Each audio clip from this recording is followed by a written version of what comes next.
Overwatering is one of the biggest causes of houseplant deaths. Here's how to prevent it. If your plant is being overwatered, it will likely have root rot, pests and disease, yellow or drooping leaves, and soft and mushy stems. This could eventually lead to death. In order to stop this from happening, you need to check the soil moisture before watering. Do this by sticking your finger an inch or two deep into the soil. If it's dry, water. Otherwise, wait a few days. Another way to prevent overwatering is ensuring your plant's pots have drainage holes. If you accidentally water your plants too much, drainage holes can help remove the excess water. It's best to water your houseplants thoroughly and infrequently, which promotes a better root system.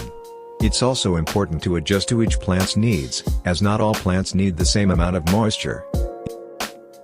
Ensure your plant is growing in the correct soil type, and make sure to especially tune down your watering during the winter months. If it's too late, and your plant is already having overwatering symptoms, repot it into a new pot, with drainage holes, and fresh soil. Remove any rotted roots, and damaged leaves, if present. With these tips, your houseplants will no longer suffer from overwatering, and will thrive for years to come.